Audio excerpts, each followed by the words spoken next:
तो ऐसे ही जहर घोरना ठीक नहीं है।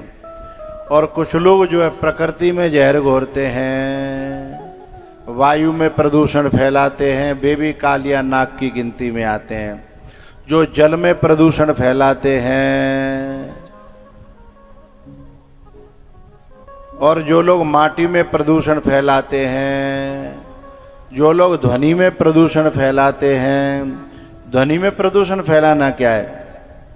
जो गंदे गंदे गाने चलाते हैं ना डैग लगा करके, वो ध्वनि में प्रदूषण फैलाना है।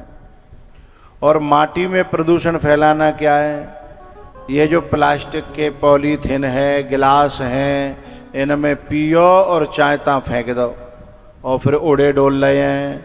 और ये जब माटी में गिरते हैं, खेत में गिरते हैं, तो ये बहुत नुकसान कर देते हैं।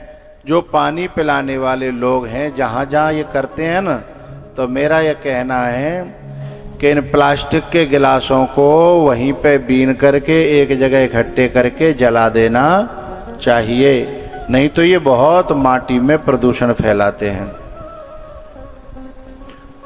तो वायु प्रदूषण, जल प्रदूषण, माटी प्रदूषण, और सबसे खतरनाक प्रदूषण है विचारों में प्रदूषण फैलाना। विचारों में प्रदूषण, जैसे शकुनी दुर्योधन के विचारों में प्रदूषण फैलाता है, कौरव और पांडव वंश में प्रदूषण फैलाता है। तो शकुनी तो मर गो, लेकिन अब गांव गांव और शकुनी पैदा हो गए हैं, और वे लोग प्रदूषण फैलाते हैं भैया भैया में, बाप बेटा में, देवरानी जेठानी में, पति पत्नी में, जहां उनका दाव लग जाता है तो वो प्रदूषण फैलाते हैं। लेकिन वो प्रदूषण फैलाने वाले यूं नहीं समझें कि हम सफल है गए। जादना भगवान को दाव लगेगो, बादना भगवान कालिया नाग की तरह फने कुचलेंगे हैं, और ऐसी हालत है जाएगी कि फिर जहर फैलाए लायक नहीं रहेंगे हैं। तो जहर फैलाए लायक नहीं रहेंगे, ऐसी हालत हो जाएगी। इसलिए कि किसी भी परिवार में आदमी जहर न घोरे।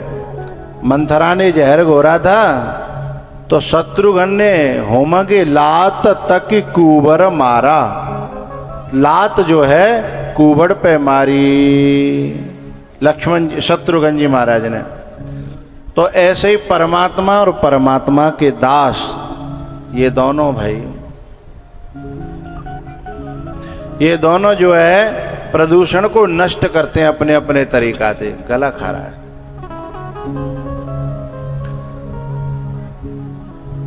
तो यमुना जी में जो प्रदूषण है और विचारों में जो प्रदूषण है, प्रकृति में जो प्रदूषण है, उनका एक दिन बुरा हाल होता है। ये बताने के लिए भगवान ने ये लीला करी।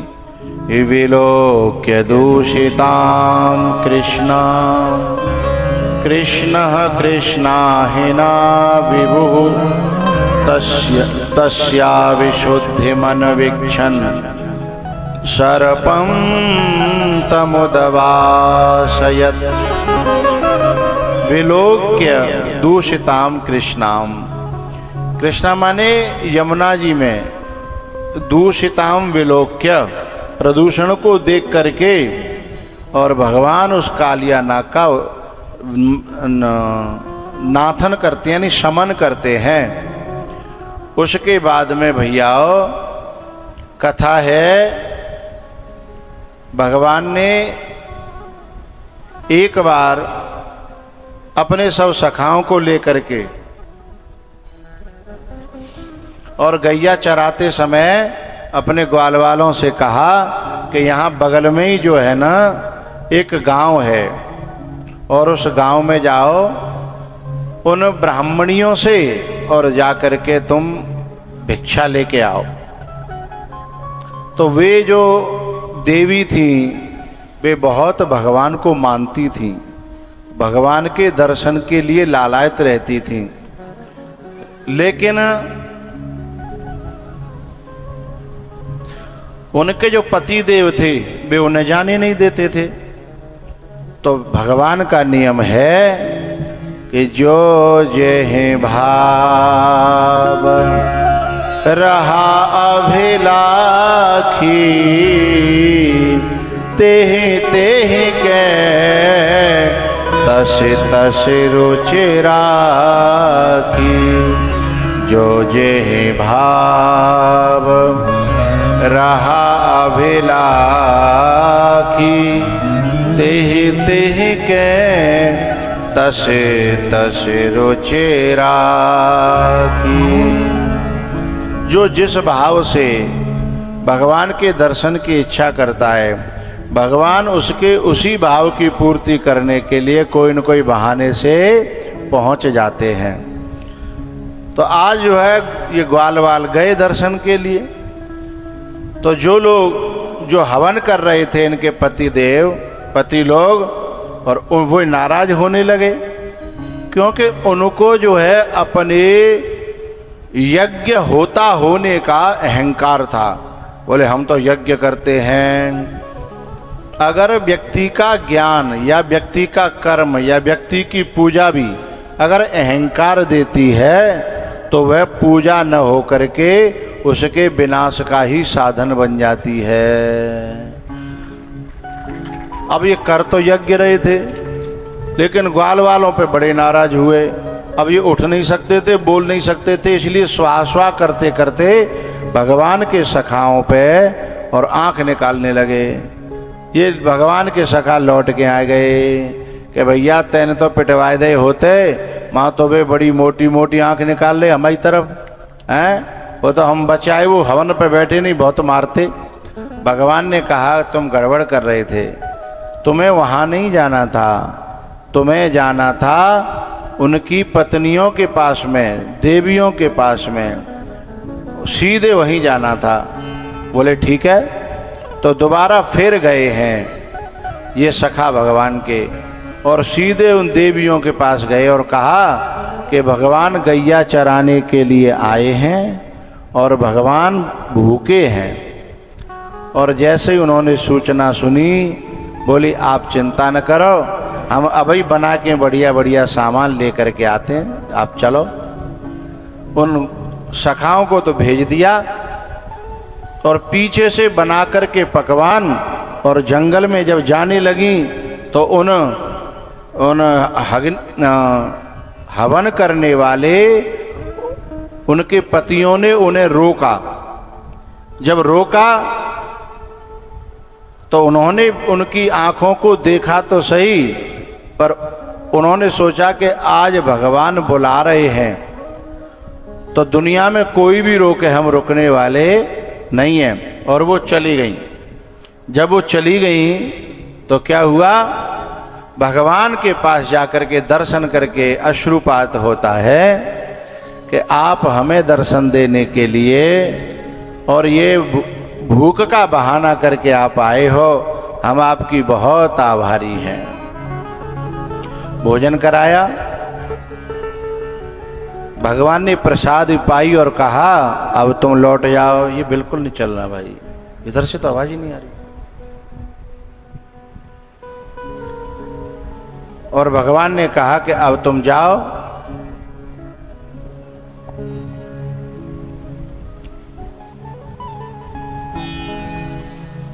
तो उन देवियों ने कहा कि आपको पता है जब हम आ रही थी ना, तब पहले तो उन्होंने बहुत आंखें निकाली हमारे पतियों ने, लेकिन उनकी आंखों को इग्नोर करके हम जब चलने लगी तो उन्होंने इशारे में कहा था कि जा तो रहियो पर लौट के आ मत जाना, वहीं रहना।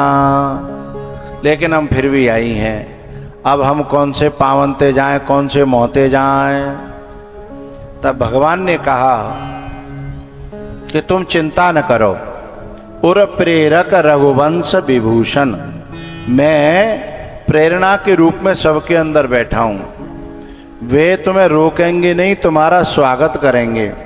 आप जाइए, आपका स्वागत होगा। तो ठीक है, भगवान की आज्ञा पे जब वो लौटी हैं तो भगवान ने ऐसा उनको बोध दिया, ऐसा ज्ञान दिया कि उन्हें अपने उस कर्म पे ही घृणा होने लगी कि हमने इस कर्म को जो किया, यज्ञ के कर्म को, और हमें इसका अहंकार हो गया, और इसके अहंकार के कारण हम भगवान के दर्शनों से वंचित रह गए। अगर हमने ये अहंकार न किया होता तो जैसे इनको दर्शन मिला है ऐसे ही भगवान का दर्शन हमको भी मिल जाता। ऐसा सोच करके वो जितने भी उनके पति देव थे वे सब कहते हैं कि धिक्कार है हमारी इस विद्या के लिए जो हमने पढ़ी, तो पढ़ करके हमें इसका उल्टा अहंकार हो गया।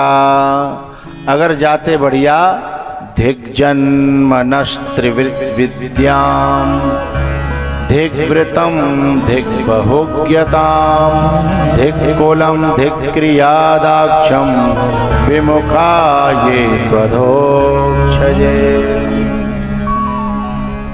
जोग कुजोग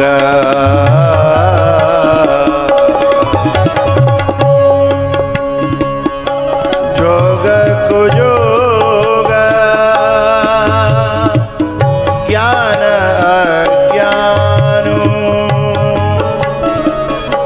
जोग कुजोग ज्ञान अज्ञानु जह नहीं राम प्रेम पर धारू।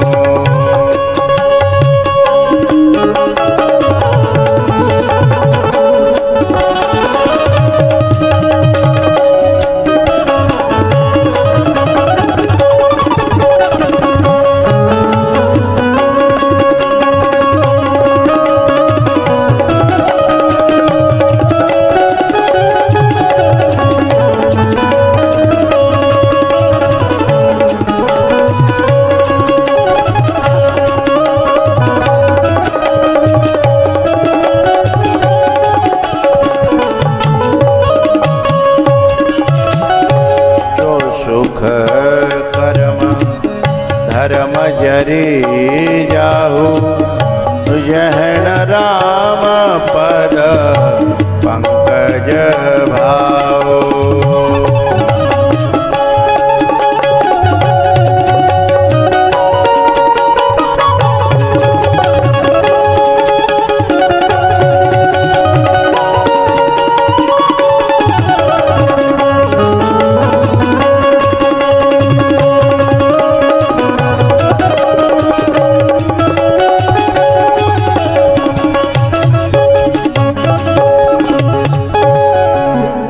जिस साधना में भगवान के प्रति प्रेम नहीं है, समर्पण नहीं है, वो साधन नहीं है, कुसाधन है।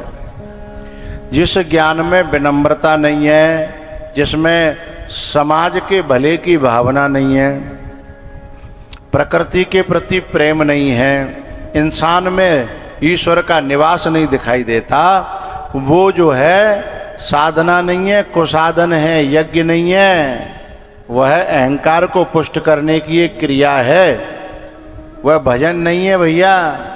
जिसमें राम प्रेम की प्रधानता न हो, गुरु प्रेम की प्रधानता न हो, प्रकृति प्रेम की प्रधानता न हो, मनुष्य से प्यार न रहे, तो ऐसा साधन का है को वो तो कुसाधन है ना। जय नहीं राम प्रेम पर धानु जोग कुजोग ज्ञान ज्ञानु। तो उनके पतियों ने उनका स्वागत किया है, उन सभी को बहुत आदर के साथ देखा है भैया। उसके बाद में भगवान जो है मैया यशोदा के पास में एक दिन देख रहे कि मैया खीर बनाए रही है और कचौरी और पुआ। भगवान ने पूछा मैया आज को आ रहे है, क्योंकि हमारे जो कोई आता जाता है तो कर ही आता जाते हैं, और बालक खुश होते हैं कि चलो काऊ के बहाने थे हैं अपनी भी तक लग जाएगी, आज कोई न कोई आ रहा है। ऐसे ही भगवान ने पूछी कि आज कौन आ रहा है? बोले आए कोई ना रहो, आज जो है इंद्र की पूजा होगी। बोले ये इंद्र कौन है? बोले देवता। बोले इसकी पूजा क्यों होती है? बोले ये पूजा से खुश होता है। अच्छा वो खुश होकर के क्या फायदा होता है? बोले ये फिर वर्षा करते हैं। बोले फिर? बोले फसल होती है और उससे हमारी गैया चरती हैं और हमारा जीवन यापन होता है। अच्छा मैया इंद्र की पूजा न करें तो? बोले तो नाराज हो जाएगा।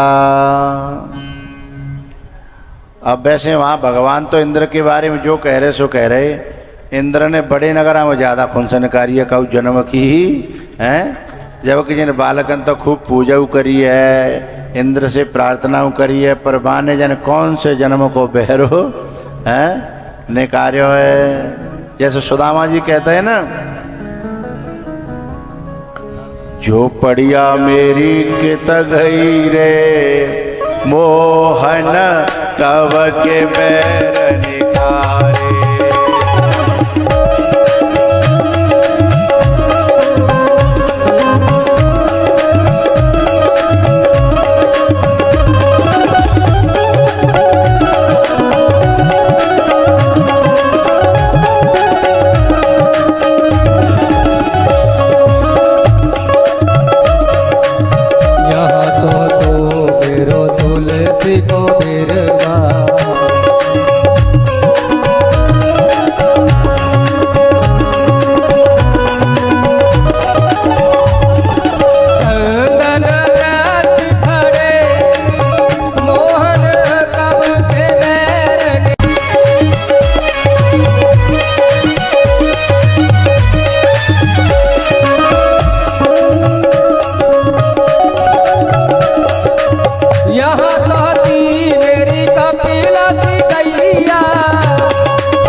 झोपड़िया मेरी के गई रे। हमारी झोपड़ी उखाड़ी तो नहीं, पर मई के मई गिरा तो दई है। वहीं के वहीं पूरा छप्पर जो है, जो कई दिना में बने का हो, बाने 2 मिनट में उखाड़ के धरे दो। तो जन कब के बैर निकारे। इंद्र की पूजा की मना कर रहे हैं भगवान। बोले नहीं, हम इंद्र की पूजा नहीं करेंगे। वो यही नहीं देखता है कि टैम है कि कुटैम है कि सही है कि गलत है कि काय में विघ्न पड़ेगा। तो बोले ऐसे की पूजा, अच्छा हम पूजा करेंगे तो ही बारिश करेगा और नहीं करेंगे तो नहीं करेगा। बोले नहीं करेगा। यशोदा बोली तो भगवान बोले काय को देवता ही तो लेवता है, अगर देंगे तो बारिश करेगा, नहीं देंगे तो। और जान जो देखनी चाहिए कि भाई कितना आदमी व्यवस्था कर रहा है, कैसे कैसे वो कर रहा है, तो जाने का ध्यान तो देना चाहिए। सोई भगवान ने पूजा बंद। बोले हम गिरिराज जी की पूजा करेंगे। अब जो खीर पुआ बनाए काए भाई गिरिराज जी लेके चले। और गिरिराज जी की पूजा करी। गोवर्धन की तो परिक्रमा सबने लगाई होंगी।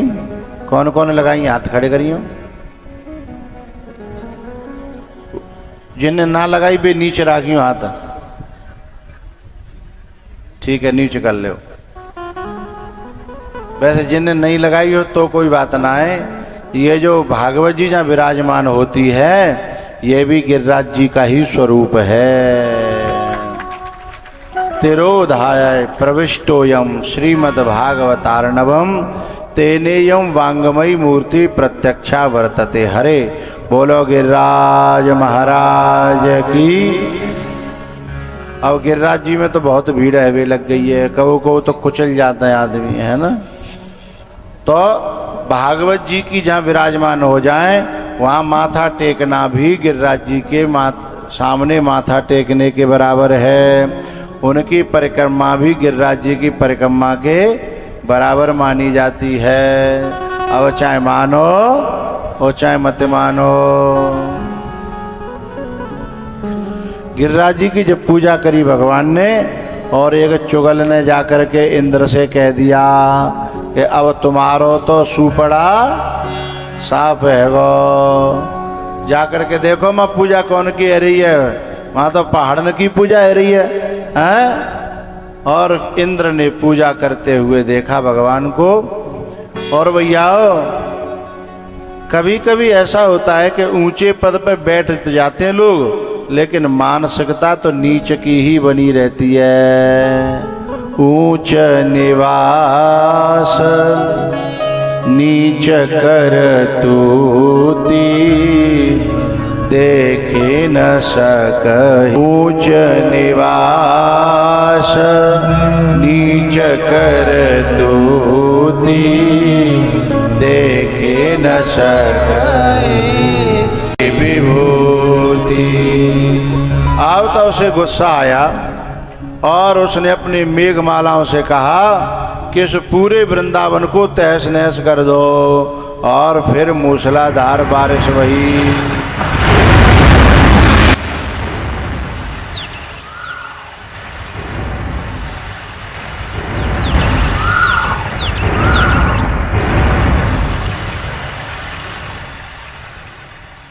बोलो गिरिराज महाराज की।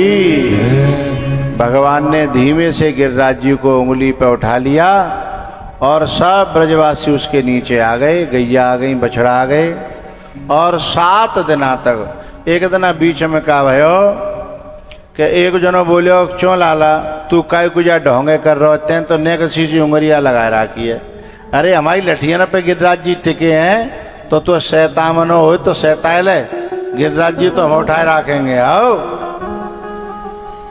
एक ट्रक पे लिखी थी, मालिक तो आलीशान है पर चमचों से परेशान है।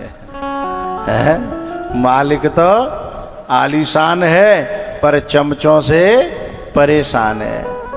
तो भगवान जो है, भगवान के जो सखाए वे इतना उलते हैं, इतना ऊपर बात करते हैं। बोले तू तेज उंगलियां लगाए तो क्या हटा ले, हमारे लठिया पे टिके रहे गोवर्धन। तो भगवान ने कही भाई ने देख लो, अगर तुम्हारी लठिया पे रुके रहो तो मैंने कहा आराम कर लूँगो तो तुम रोक ले हो।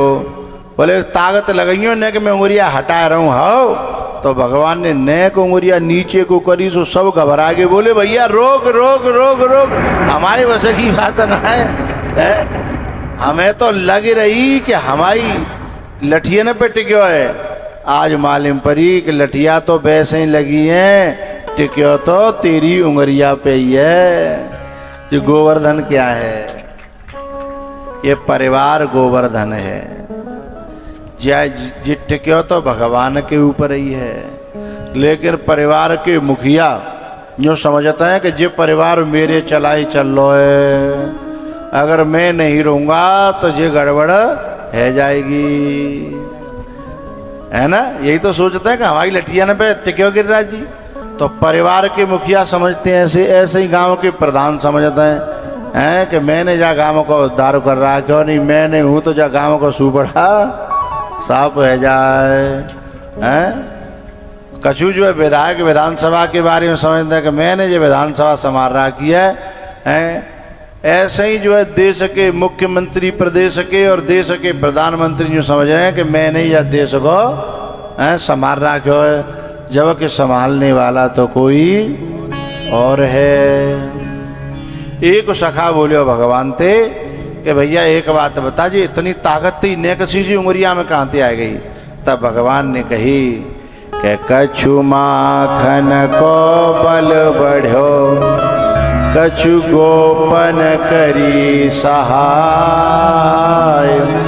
और राधे जू की कृपा सो मैंने गिरवर लियो उठा। राधे जू की कृपा सो मैंने गिरवर लियो उठा। अगर तुम भी राधे राधे गाओगे, राधे राधे बोलोगे ना, हैं, तो तुम में भी वो ताकत आ जाएगी। मैं तो राधे राधे बोलता रहता हूँ, कन्हैया कह रहे हैं कि राधे जू की कृपा सो मैंने गिरवर लियो उठा। ब्रज में राधा रानी का ही हुक्म चलता है, उनकी ही चलती है। और पता है ब्रज के राजा कन्हैया ना है, ब्रज की राधा रानी ही राजा है, हैं? उनके कहने से अनेकों भजन आपने सुने होंगे। कोई राधा रानी को शासनात्मक कोई पंक्ति या कोई भजन गाना हो आपको तो गा सकते हैं।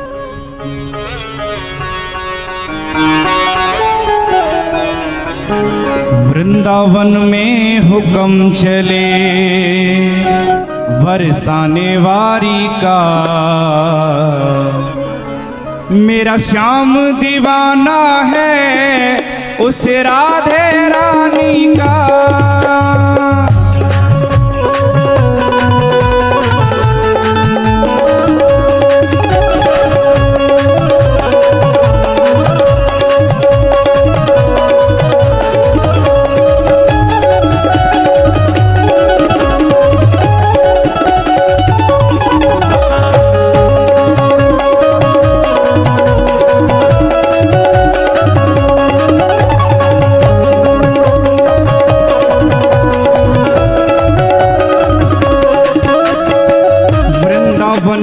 हुक्म चले बरसाने वारी का,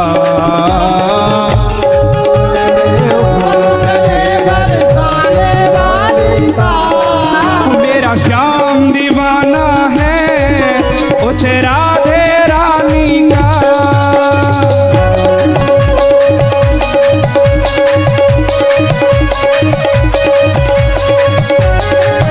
जय हो बोले बरसाने वारी की जय हो।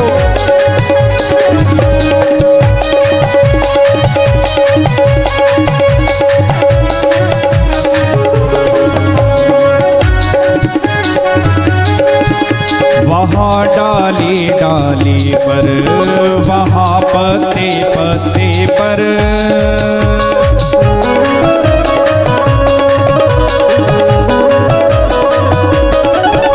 राज राधे का चलता गाँव के हर चप्पे पर।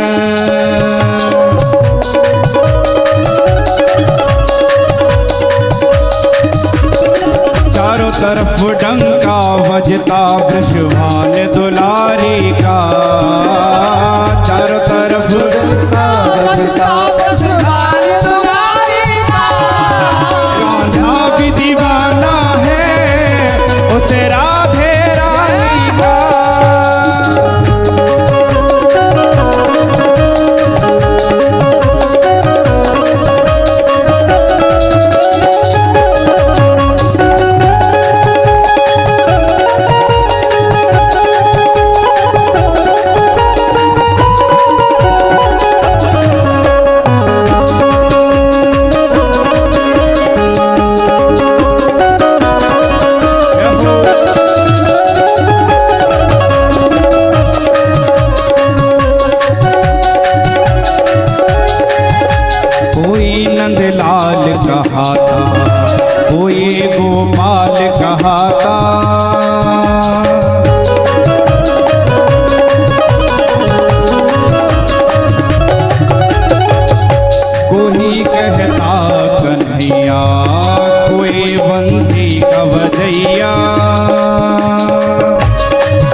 बदल कर रख डाला उस कृष्ण मुरारी का, नाम बदल कर रख डाला उस कृष्ण मुरारी का। मेरा श्याम दीवाना है उस राधे रानी का।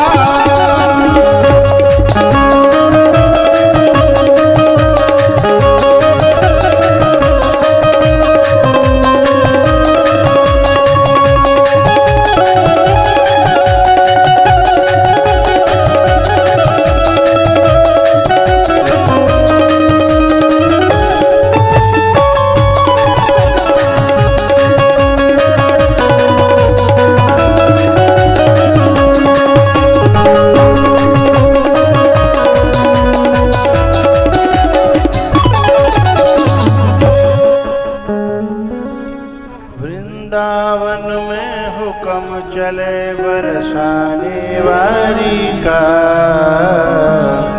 मेरा श्याम दीवाना है श्री राधा रानी का।